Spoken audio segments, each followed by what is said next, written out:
We start with two groups of strangers. A few occupy royal circles.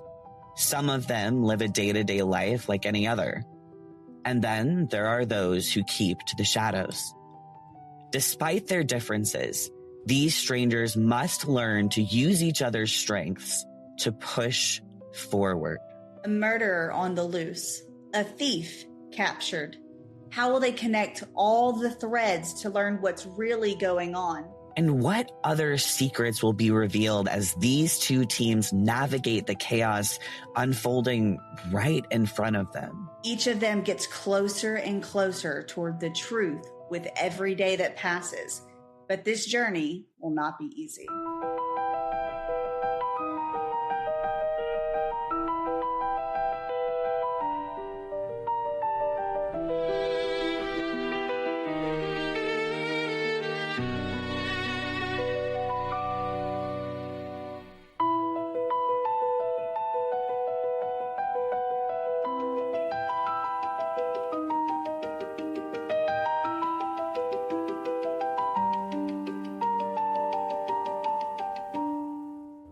Welcome back to Tabling the Narrative, our podcast where we take a story, put it under a microscope, and talk about it. Sponsored by World Anvil.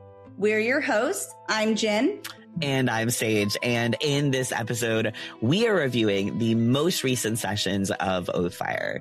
We'll start with moments highlighted by the cast, and then we'll get to know the cast members as well as their characters a little bit better. And of course, we're going to take a look at some key moments and chat about them to see if they have any deeper meaning. We also get to chat with the cast, which honestly is one of my favorite parts of the show. They can be so entertaining sometimes. Okay, hold on, Jen. Don't get too excited because first we're getting into cast lights, where we share some of the cast's favorite moments from their last Oathfyre session.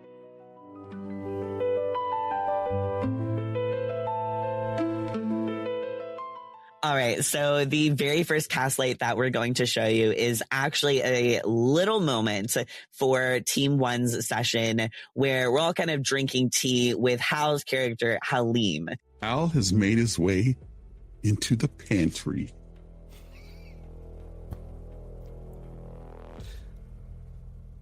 Or the food storage area. Maybe not the pantry. So so he walks in and there's a large wooden table.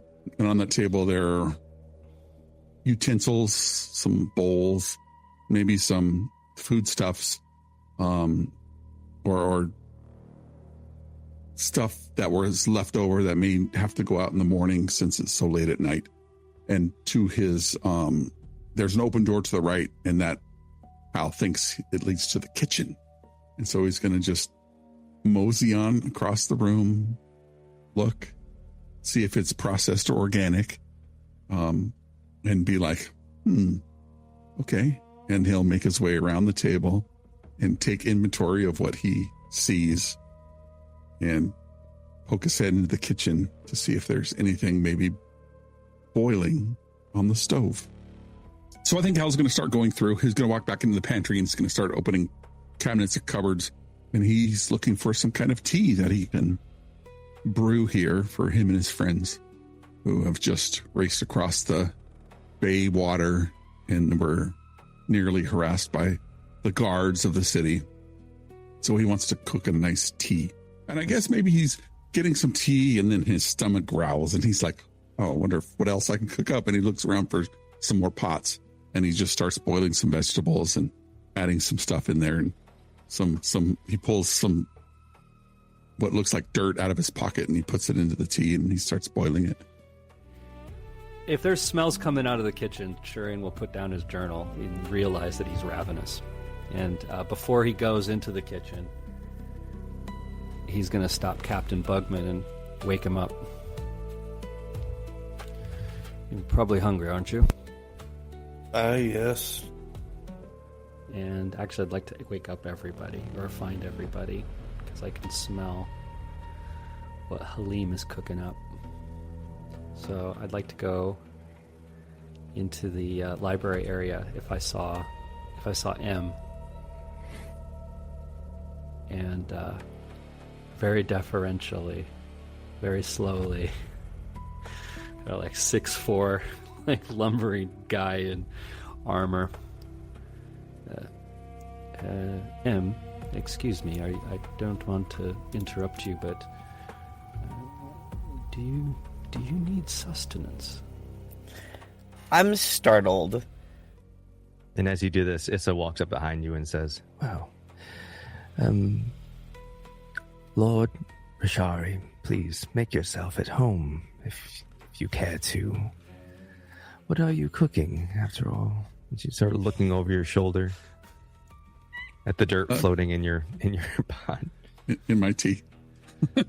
Oh, my friend, we're going to make some tea, and I figured to boil some vegetables, and I'm not sure if you have any goat's meat here, but perhaps, you could have some of that. But at the very least, boiled vegetables and tea with mushroom seeds. But if you don't want that, and I recommend that if you're not in tune with nature, to not drink that. You there? Pointing at Geen. Can you reach the bread up? It's on the top shelf there. Just, if you wouldn't mind. You don't need to fly or anything, but you just seem to be a little taller than I am. As you wish. Thank you for your hospitality. No, thank you for hunting a monster in the city. She begins to break it and sort of put it out. She turns and walks up to Halim. Grabs a small cup. Holds it out. I will pull the ladle and fill it up about halfway, and then fill up the full way. And be like, enjoy. I do like a vivid dream. I found that really interesting. I especially liked the part where Issa Thistlehorn, who's the Idolonari master at the temple currently. Long story, go watch the episode. It is a long story. Yeah, it really is a long story though. But she's like this super kind of very strict-ish in nature kind of character, and she comes up and like is the first to get Halim's tea. I just really like that scene. Yeah, I'm just hoping that the dirt wasn't like actually dirt. Like maybe there's a magic item where like makes it taste really yummy or something, and it's not dirt. But knowing Halim and his love of nature, I'm kind of torn on it, to be honest. You want it to be dirt? Well, no. To be honest, Mist didn't drink it, so what a shame. It's fine. But yeah, so Shurian is actually the first person that notices the smells coming from the kitchen area and decides to individually go find each person to bring them together for, to just spend some time together around a table, eating some food. I don't know if that has significance, but you should stick around and maybe find out in the cast interview later. It might be a question. Oh, he also goes and gets Mist too, obviously. This was one of your favorite parts, Sage. Yeah, it really was. So earlier in that evening, while the party of Team One is kind of unwinding or doing what they can to prepare for the next day at this broken down temple, Mist comes up to Shurian. Shurian had kind of a hard moment in the session before, and Mist comes up to Shurian and kind of encourages him in a way and tells him, to keep going. There was, whenever M did their thing, right? There was the hopelessness kind of feeling that overwhelmed. Yes, it's best not to dwell on it.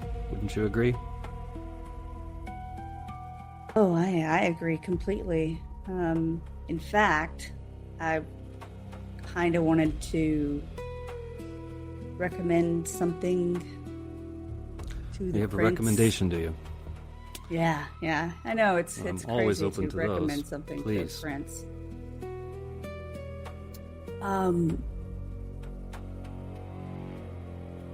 When she kind of like takes kind of a deep breath, doesn't really look at him. He's in her eye shot, but like she's looking not at his face.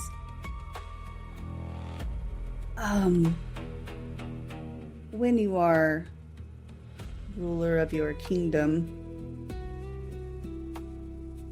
there might be times where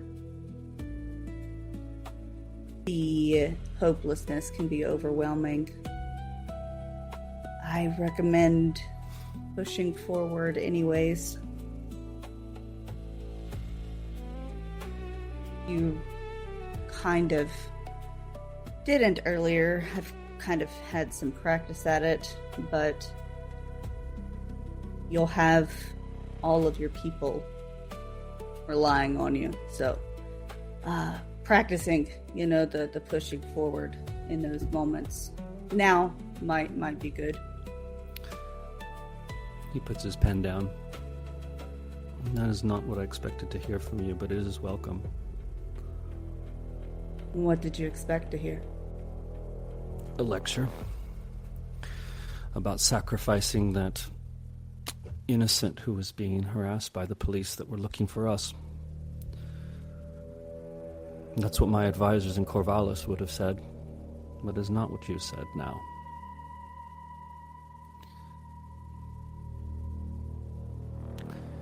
Thank you, Mist. I will consider your words carefully. I really liked that scene because it was really a bonding moment between Shurian and Mist. So another one of our cast highlights was just as a party, Team 1 kind of conversing and understanding the quest that we have ahead of us. We're going to talk a little bit more about what that means when we get into the archive section. But if you want to hear a little bit more about how that conversation went between the party and those really cool moments, go watch the episode. Yes, because it is too much to cover in one segment.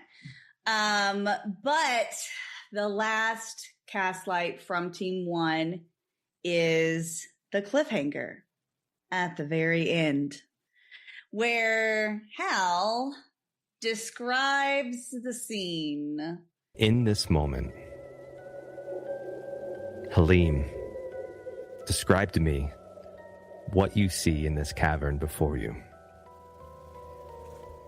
This cavern, it spreads out, and it's almost like from where we enter, there seems like it's almost a semicircle, but it is pretty high, has a high ceiling where Shurian without his torch probably can't see.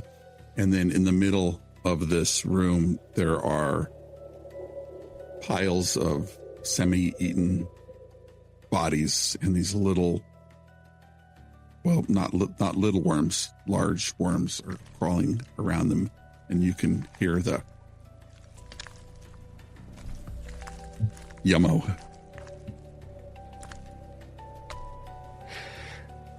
So as you look onto this large cavern and you see all of these things that have erupted from these shells laying around, seemingly starting to feed on the feast laid before them by their mother, you hear this loud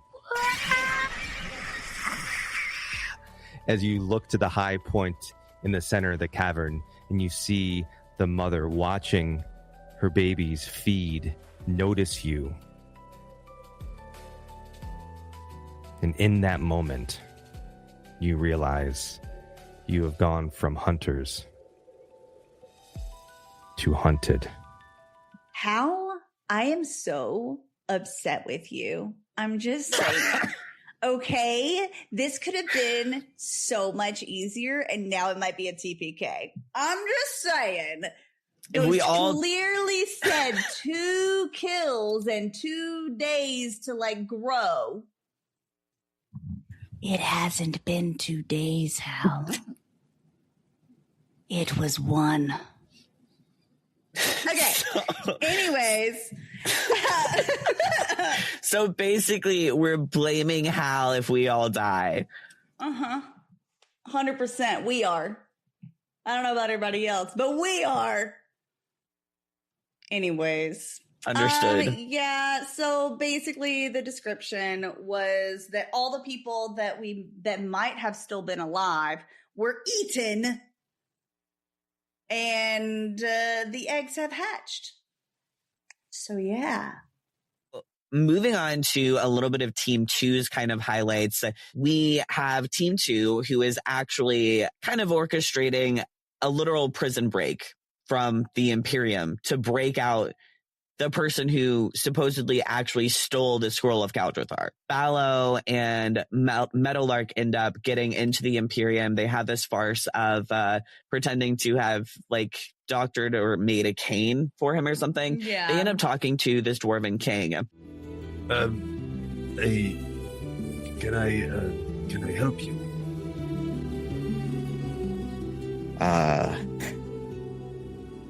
It seems like some shit's gone down, eh?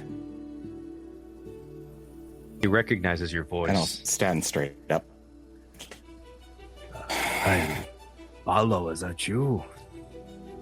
Of course it is. And I'm gonna put my hand out for Meadowlark to crawl into my hand and...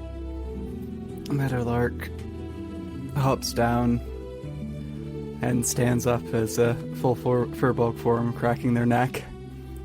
God. You know how difficult it is to stay hidden for that long? No picnic. And as you form, as your form just rises above the king. What in the... He's alarmed, to say the least. That is Cal. She is in league with the Volk and the humans. That's what they say. Oh, that's not true, as far as I know. She stole the scroll. And they killed That the is Emperor. true.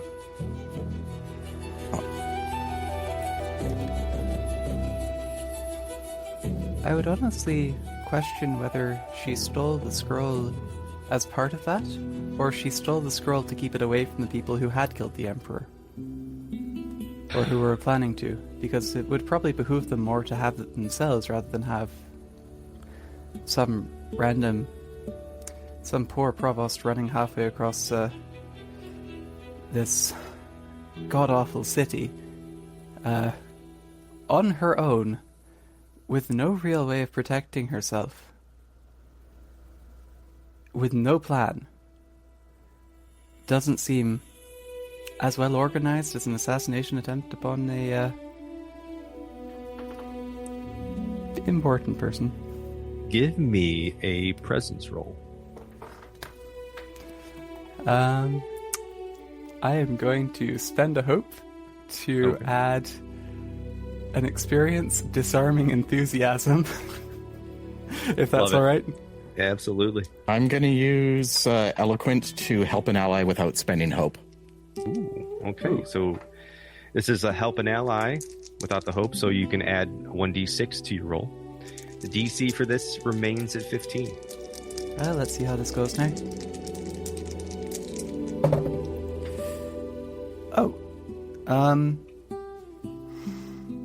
Double sixes.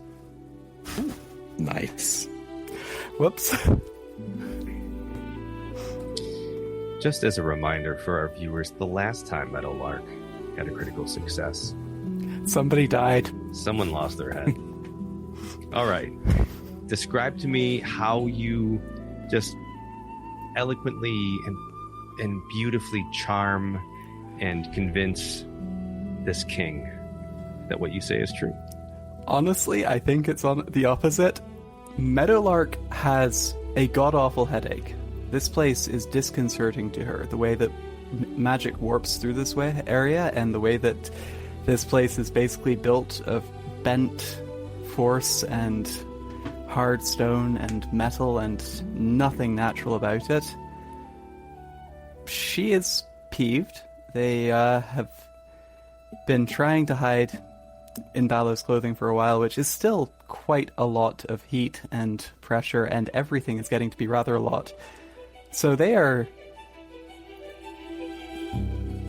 blunt to the point of efficacy, honestly.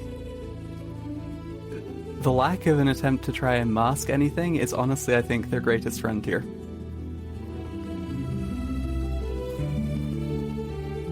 All right, so as you're being blunt with the king, bluntness with the dwarves are something that they appreciate. You've convinced him, you've changed his mind.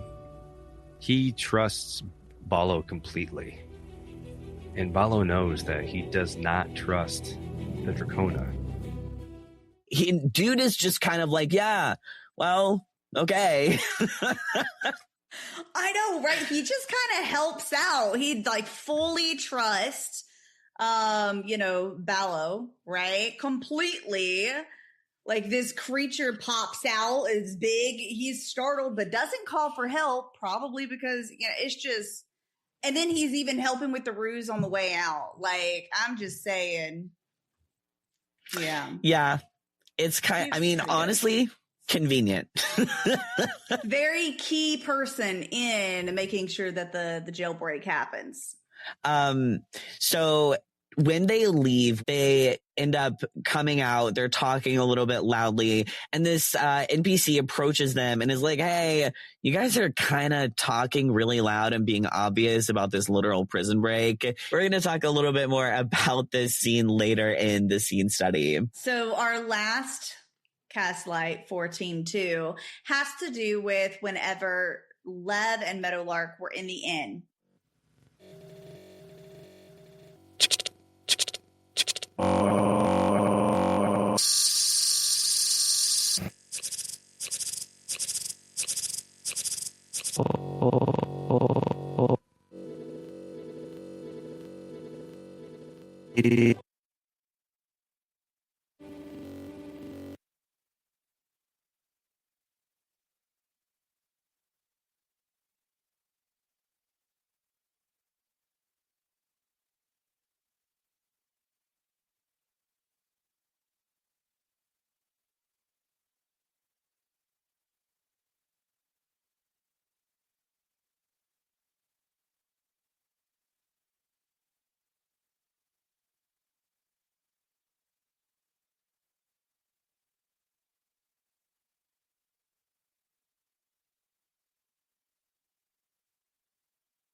Lev actually starts questioning Meadowlark because if you remember from our last episode, and if you watched, all of tabling, no, I'm sorry, and if you watched all of Oathfyre up until this point, you have seen how Lev trusts Meadowlark whenever they were being chased by the guards, whenever everyone first met up, and it was a very intense moment. And that moment with Lev and Meadowlark was important because he just trusted Meadowlark because he knew them. But he was like, look, I trusted you because of this. And it all had to do with your child going missing and you were tugging at my heartstrings. Was it a lie?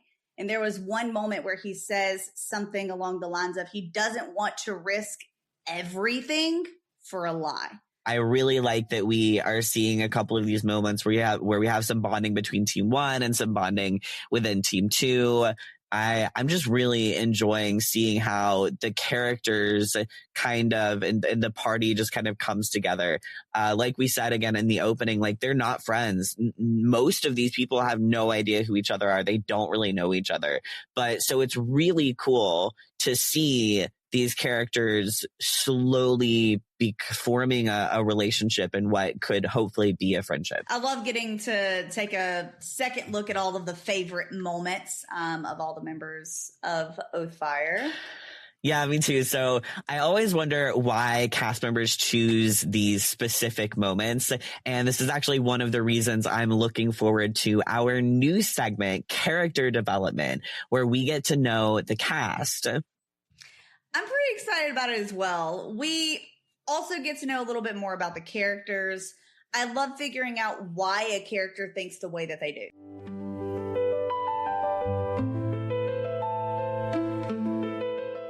Okay, so just going to say this so everyone knows. I asked everybody a bunch of questions, and we're just kind of pulling some of them together here for y'all.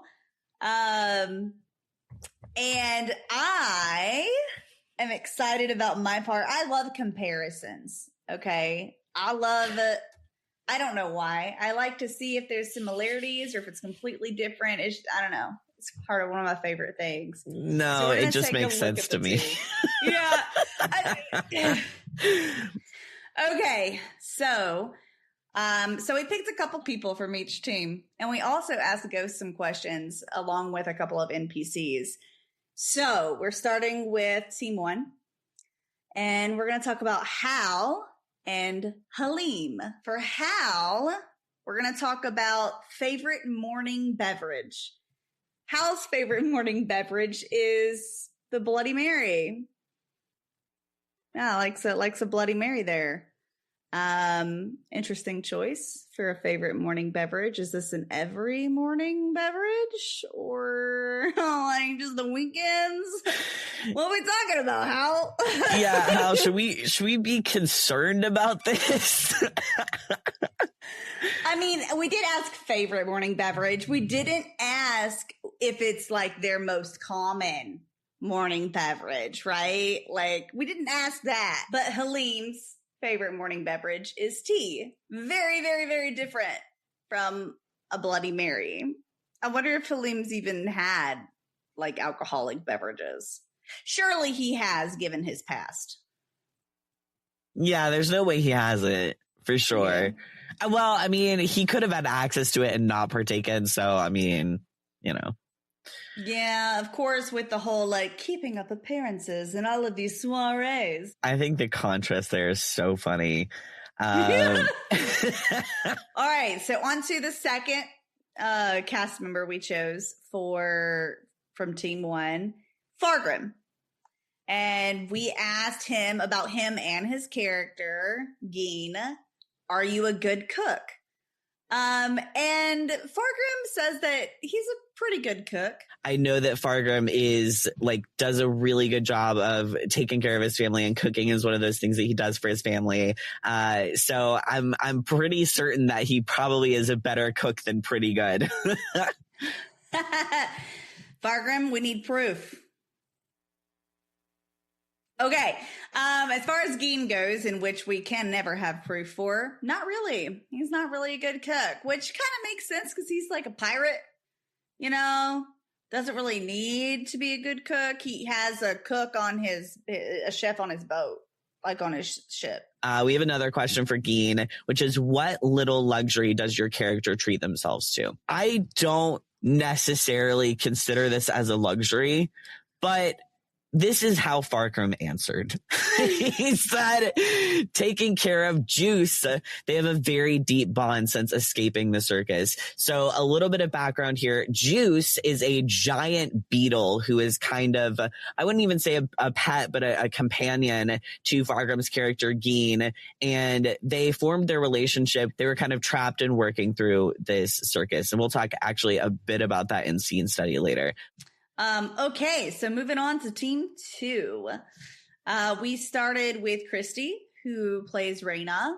We asked Christy what her favorite hobby is, or what, was a hobby that she really enjoyed. And she said animation. I think this is actually really cool. Christy does a lot of animation. It's something that I know that she enjoys. She talks about it a lot. She's like definitely an animation nerd. So I think I liked that. She shared that with us. We also asked Christy about Raina. What does Raina do for fun? And Christy, of course, Raina enjoys sightseeing from somewhere high up. This is like, since session 1 of Oathfyre, this is like Raina's go-to. It's interesting to me because it's something that is kind of necessary, I feel like. It maybe to Raina, right? To protect the people, the real family, the only real family that she has right now, or that she has left. Whenever you're doing it from a scout standpoint versus you get up somewhere high so you can see this beautiful, majestic landscape of whatever it is, because nature's beautiful in like so many different, like deserts can be beautiful, ocean, trees, mountains, like so many just beautiful sights. So just getting up there and just enjoying seeing everything. All right, moving on to our second person from group 2, Zira. And we also asked about their character Meadowlark. So we asked Zira about their bucket list item, and they said finishing a few stories, that of Fairheart and that of Kip. I don't know what these stories are, but as a lover of stories, I kind of feel that, to be honest. Yeah. I get that too. Yeah. It makes sense. Completing an artistic project. So about Meadowlark, their character, we asked Zira a skill that Meadowlark is proud of that might be surprising. And Zira said that this for Meadowlark is academics. They're scarily the smart one of Team 2, which is so funny to me. I'm just remembering that scene study we did of Kale coming into the office and like shoving this scroll into Meadowlark's hands and being like, hey, take this somewhere safe. And they're like, you owe me an educational visit. Zira continued that Meadowlark is highly analytical, picks up information fast, and are pretty artsy too. I think that's really cool and spot on. And I think it really shows in how Zira plays Meadowlark too. All right, so that's it for team 2. We are moving on to Ghost, our GM. Eventually, I'll use his real name. Nah. Anyways, so favorite color is what we chose for Ghost. Issa?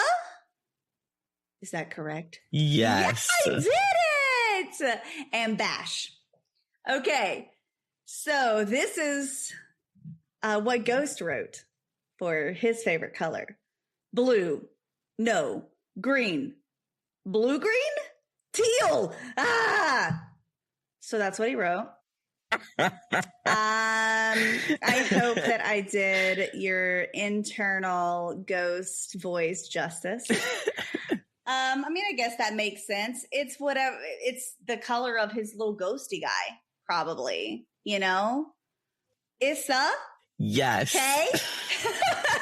Her favorite. My master. Taupe is her favorite. The most bland color, probably. Boring. It fits her personality, though. Yeah. And for Bash, favorite color is amber. Okay, I'm convinced this is because amber is the color of some alcohols. right? I'm convinced. I can see it. All right. I can see it. So we also asked our GM Ghost. I'm never calling him by his real name, to be clear. I chose. So we got to choose this question for Issa Thistlehorn and the Idolinare Master. And I chose, because I knew I would like the answer, what is her biggest pet peeve? So her biggest pet peeve is undisciplined behavior from Idolinare monks. Mist, I'm looking at you. She's not undisciplined. She just doesn't deal with all the uppity up, like stuff. I'm not sure this is exactly how Issa views their relationship. It just cracked me up. When I heard that, I just burst out laughing. That's so funny to me. Singling you out. You guys sure did single me out. Last of all, but definitely not least, we got to ask Bash a skill that he has that would be surprising to us. I definitely found this very interesting, which is that Bash is an experienced card player and a sleight of hand magician. It makes sense to me in a way, but it's an aspect of his character as an NPC that just hasn't been explored yet. Yeah, definitely have not seen that sleight of hand magician thing. But then again, he's been like drunk the whole time that we've known him. I told Ghost in our last interview with him, I told him I was jealous of this amazing NPC he'd created for Team 2. So anyway, I'm not, like, I am kind of, but not really. I'm just excited to see where things go with Bash. Yeah. It's going to be really cool. Yeah. I love getting to know what's important to the players and their characters. Dream vacations, hobbies, skills. There's so many things to learn about them. Okay, so if we did focus on things like this in the story, I think there would be other things to consider. What do you mean? Okay, so with like learning skills, do you need an academic school to learn your skill? And if so, then which one? Where's the best one? If we're talking about things like vacation, right? Where's the best vacation spots? Is it in this port city? Like, where are we talking? Or if we're talking about things we enjoy, then even details like what are the different like regional luxury goods? I do see what you mean, but that's a lot of information for one person to try to remember. But worldanvil.com is an amazing toolkit that makes information like this a lot easier to record and even access later as you're building the story. So on World Anvil, this episode of Tabling the Narrative is sponsored by World Anvil, by the way. So on World Anvil, you can actually create an interactive map that could help with answering all of the questions that I was just talking about before, right? So after you create the map, you could just like click the city's marker if you made one to bring up all of the information you added about that location. So this could be things like attractions to trade goods, transit options, and anything else, really anything else that you find helpful to your characters, your story, or your world. You can create your own world codex to organize all of the details of your world in whatever way fits your needs. So if you are looking for a single system just to consolidate all of the information about your world, you can go to worldanvil.com and start building your interactive map there. And right now, if you use the code GHOSTLIGHT, you can get any yearly membership for 51% off. We also added a link in the description for you. World building is also great for lore and timelines, which is super helpful when looking at the types of things that we're about to talk about next in the archive.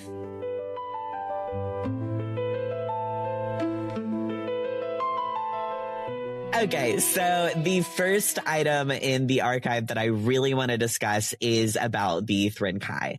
So Issa Thistlehorn, who again is the master of the Idolinare, in terms of Teen 1, right, explains that the Thrinkai are from another plane a divine realm, which is actually the first divine realm. And I want to give a throwback back here to one of the last episodes of the Shattered God, where Aaron, the god, the creator god of Arendor, actually shows up and is like, hey, sorry, I've been guarding this door. It's called the Vault of the First Flesh. And there's these creatures inside. They're my first creatures. They're kind of like failed creatures. Anyway, so Isil gives a little bit of background on that. And we know at this point that a Thrinkai, the Vornicraith, has actually killed the Emperor. And this is actually kind of terrifying and is really bad news for the city, because this particular Thrinkai feeds at a certain amount of time, gathers food for its young, lays its egg, and lays like so many eggs at once. Like, just, I don't even remember, just like so many, Thousands. too many. Yeah, this is great. And there was a scene here where my character M was asked to describe something, and I was like, they live underground. So anyway, now this Vornicraith apparently lives underground. That's like a long, a thing. And Jen will tell you why this matters in a moment. The most interesting thing to me was this slip of paper. So in T1's earlier session, where they discovered the Emperor's dead body, they also misdiscovered a slip of paper that Issa tells us is actually a part of a summoning ritual. So this shows that the Thrinkai, the Vornicraith, was summoned into the Emperor's room almost like it's an assassination.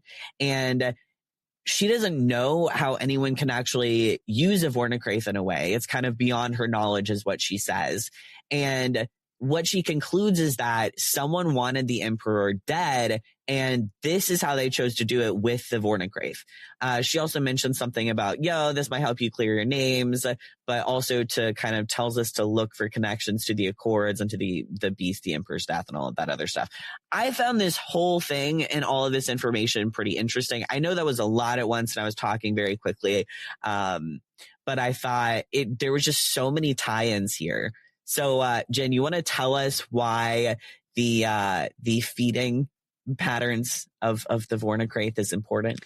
Well, for the feeding patterns, they feed twice. Now, honestly, I don't really know why they feed twice, but they feed twice. It was the Emperor, and I think it has to be within like 24 hours, like the two feedings. And then the second one was the guy, the cleric dude at the top of the bell tower of that one cathedral area that was housing a bunch of refugees. Main word there is was housing. R.I.P. Yeah. Yeah. So feeds twice. And I'm assuming at this point that within the Vornicraith's biology, because Thrinkai are not of this world. Their biologies are completely different. There's lots of people looking into the different biologies of different Thrinkai and probably trying to figure out things about them to make it easier to kill them or find them.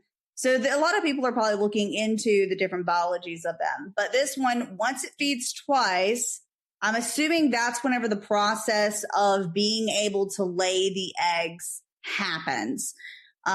Because, I mean, whenever a normal human is like having a kid, they got to eat just a little bit more, and it gets the food from the mother. So it's probably some sort of biological process that then allows them to lay their thousands of eggs in a single litter. But I wanted fun. Yeah. Yeah. Help. Please. So one thing that I found a little bit interesting from this as well has to do with, also the feeding, before I go into that and I get distracted and sidetracked. The feeding of the newborn Vornicraiths, they're supposed to be in their eggs for 48 hours, which we already mentioned. in a previous segment. But anyways, so calling you out, pal. Just a little bit again. The summoning of the Vornacraith, right? Being from the little piece of paper, something of note is that it is an Idolonare.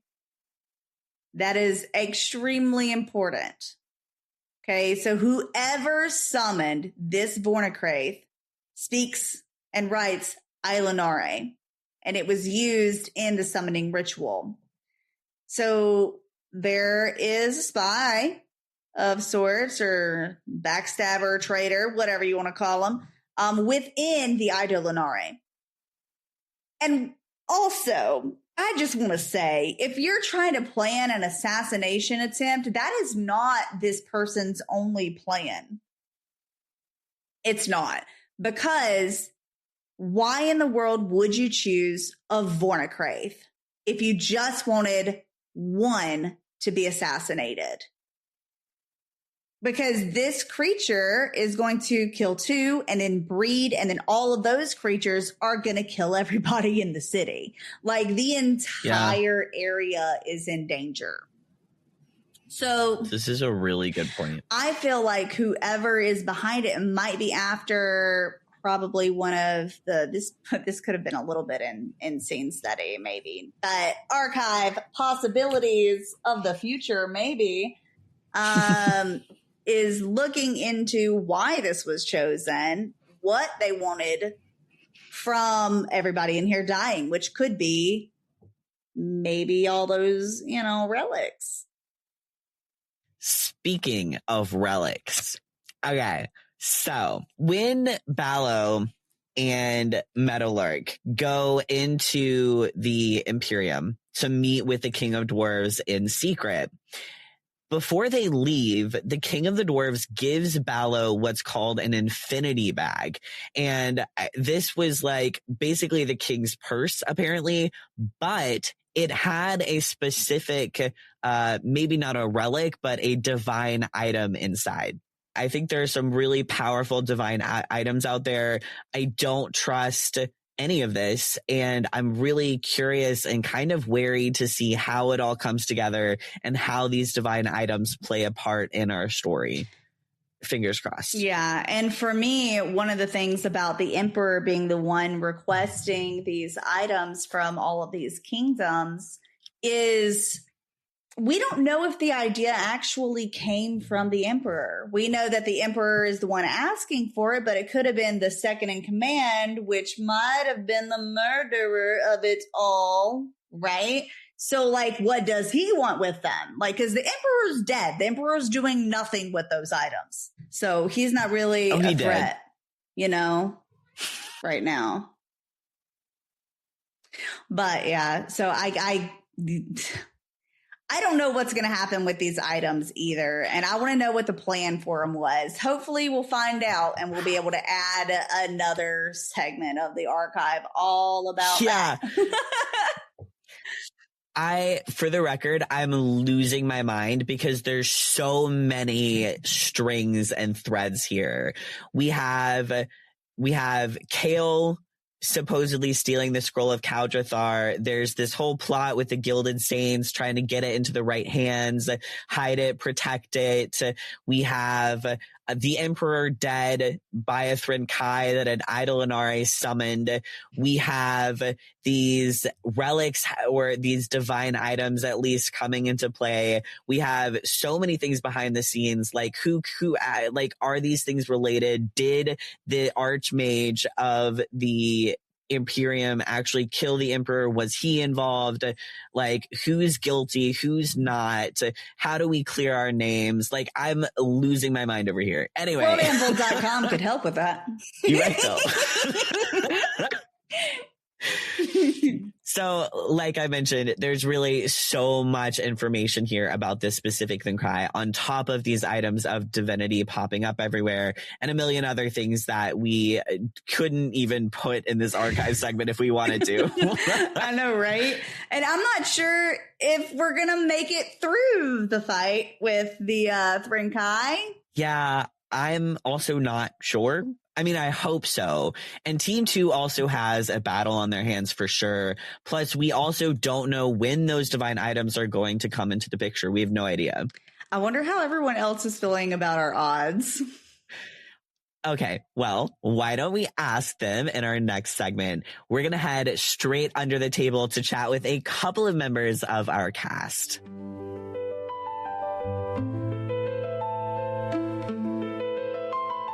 We've got so many questions for you guys today. Oh, good. Sage does have the first question, though. Yeah, remember that one? Yeah, I do remember. So, first of all, like Jen said, welcome. And thank you for joining us for Under the Table and Tabling the Narrative. We have questions for you. It wouldn't be Under the Table without them. So for both of you, the biggest question of the day is, how do you guys feel about your upcoming battles for Team 1 and Team 2? Do you want to go or should I? Yeah, it's up to you. I've got thought. As of recording this, ours is coming up just a couple days from now. So Yeah. I'm definitely been reviewing my character sheet. But on the other thing that I've been doing is reviewing all of my party members' character sheets, because thanks to Demiplane, we are in a campaign together, and I can kind of think about. I took the knowledge, or the perk tactical instinct. So I want to be able to, like, as soon as we get going, like, hey, you can do this and you can do this, like, so I can give a bunch of tactical suggestions. Yeah, it's the first. It's the first battle that we're actually going to have in the whole campaign, and it's big and it's scary and it's in the dark, and it's literally a creature that's crawling out of some other plane of existence and seeks only to kill and reproduce. And I don't think we know what we're up against, and that's probably the scariest part, is we don't actually know what it's going to do. So I'm very excited to see that. Babies. And a couple thousand babies that we've got to contend with somehow too. So there's a lot of unknowns. But that's what a good battle in any TTRPG is. There needs to be a couple dimensions of uncertainty to make it exciting, and we definitely have that. So I'm looking forward to it. How do you feel, Tuleron, about what's going on? I'm good. Wait, it's going to be nothing. We got this. we got plans. So jealous. Look, not to brag, but I don't really think Team 2's battle compares to Team 1's right now. We all gonna die.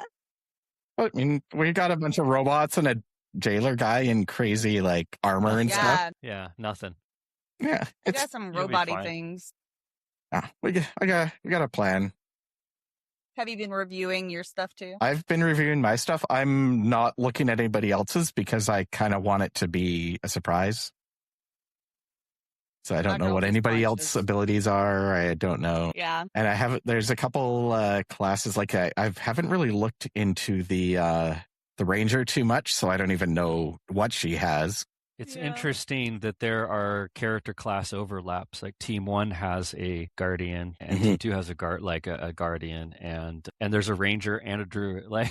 There's a druid. There's a lot of overlap, right? Oh, there is a ranger in each one too. I forgot Fargrim's a ranger. Yeah. Our good old captain is also a ranger. Yeah. Oh, I didn't even realize what he was. Yeah, He's got some beast mastery ranger. Okay, I have this question for you. It's a personal question. So I understand, having watched your last session. So I watched, obviously, Ballo and Meadowlark's encounter with the King of the Dwarves. Can you explain, Ballo's relationship to the King of the Dwarves?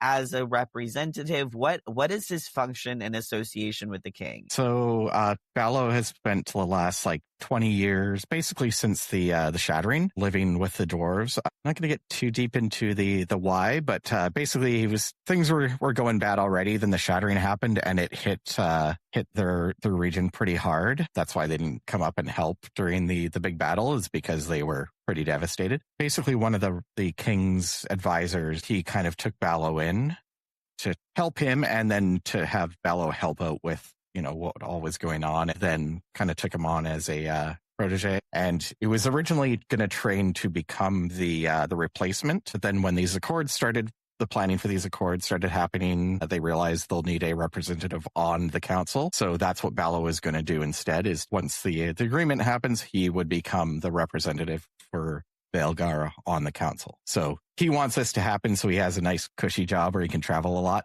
Honestly, that's pretty great. So going a few sessions back, out of curiosity, what was Ballo really thinking when he convinced Dipper to drink the honey mead? When Ballo first met him and then realized, like, oh, he's just one of these gullible people that will just, whatever you say, they'll be, okay, we got to get him drunk and see what happens here. Like, he didn't seem to know what alcohol was. So it's like, well, I just want to see what happens. And then it started to get a little too hard, a little too fast. And he's like, I kind of feel bad and want to stop this, but I also want to see what's going on. I love when that he just so much. chugged the whole thing back. I was like, you know what?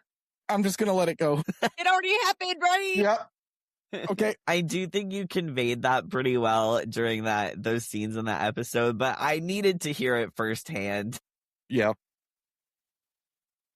So, Shurian, I have a couple of questions for you too. So, toward the end of the last session that we had as Team 1, there was something in me, and I think Jen was actually a little bit curious about this as well. Can you explain to me why Shurian is now sticking a little closer to Im? Yeah, I'm not going to tell you that.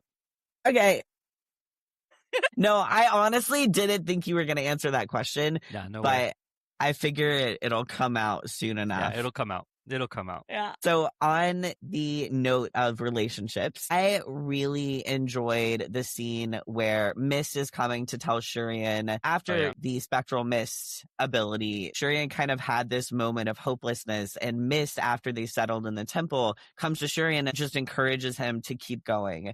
What was Shurian like thinking about this encounter in general? That was that was one of our first scenes, and it just played like something out of a TV show or a movie. Like Jen played it perfectly. It gave me a lot to work with. So for the last 4-5 years, he's had a bunch of advisors around just telling him how to do this, how to do that. And even people that he likes are getting on his nerve, and no one's trusting him to make his own judgments. And so he's in defense mode when everyone wants to give him notes and feedback. He's just like, I can't take it anymore. And so he was expecting a lecture from Mist, and she didn't give it to him, right? She instead said probably something that he had not heard since childhood. It caught him by surprise. And so it played out later. Halim was making the funky tea. I had to go get Mist and say, hey, can you come back? And one of the things we were talking about, it's like Shurian knew it was okay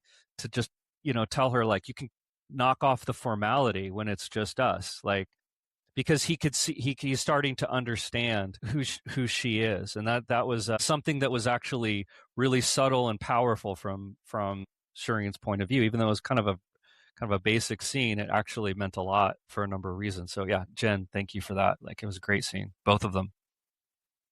Yeah, I'd been looking forward to that because I was like, as soon as the other one ended, I was like, I have to talk to him about this. Mist was like, okay, so he's like a prince, and I've already tried avoiding talking to him previously at the end whenever he approached her, and she was like, you have a little bit too much spotlight on you.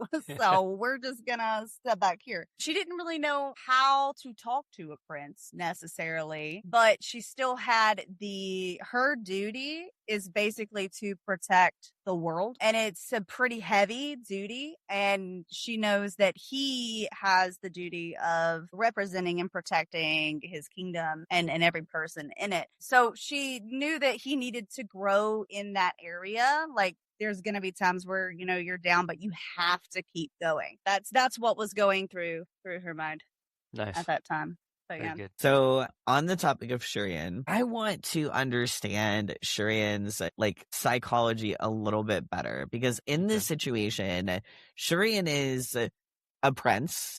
He's potentially the next in line to the throne of Corvallis, and then suddenly he's accused of murder. What really is going on inside his head?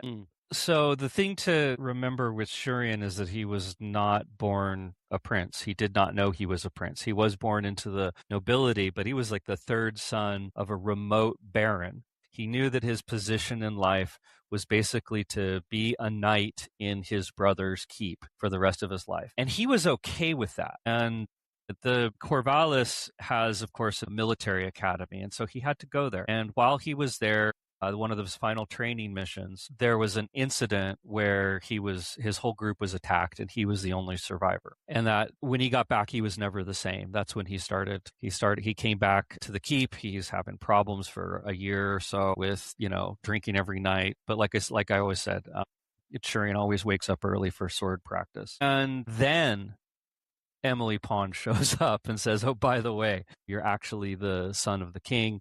And then he got involved subtly in court politics. So he's always straddled two worlds. So in that way, it's not something that's new to him, but being on the outs, being hunted, that is. But the thing is he's in fight mode, right? One of the things that he has learned through training is when the world gets too big and too complex, you make your own world mentally small. So that's why he's so focused on just taking down this one monster.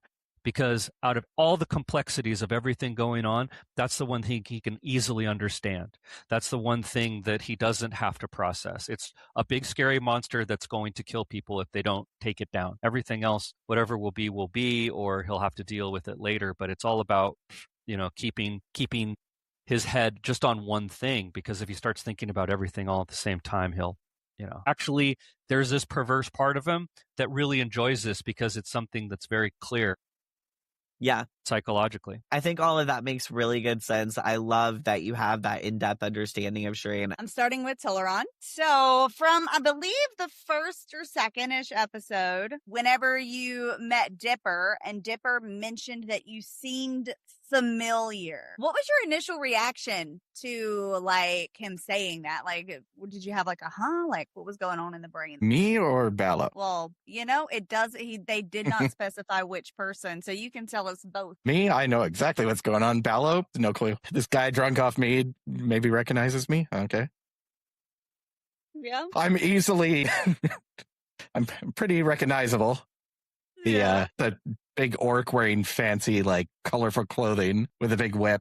Okay, so when you decided to join the fray on the side of Lev and the others, was he already previously kind of considering options because of what Lev had said while they were walking towards the stage? Kind of both. Lev had said, stop, and he seemed to be talking to nobody, and Ballo was he was also his attention was being split because when he goes into Dipper vision, he doesn't see or hear anything on his own side. So he has to jump over there, then jump back, then jump over there, then jump back, and trying to do it while running through a crowd of people. It's he was a little focused on that. Then Lev had said something and he kind of caught that and was like, wait, what? And then looked down and looked through Dipper's eyes as he jumped out from hiding to risk his life for the, was it a gnome or halfling or something? He is just a little guy. Just a little guy.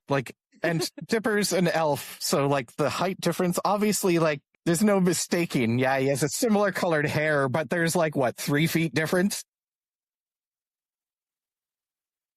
There's no way you mistake that. I think Lev kind of stopped him, and then seeing that happen, he's like, no, that's not fucking cool. Okay. So this one's obviously from Zira. Is there a deeper history? Something about an interaction with a knife juggler, but I don't even remember that. Was it 2 seconds do you remember?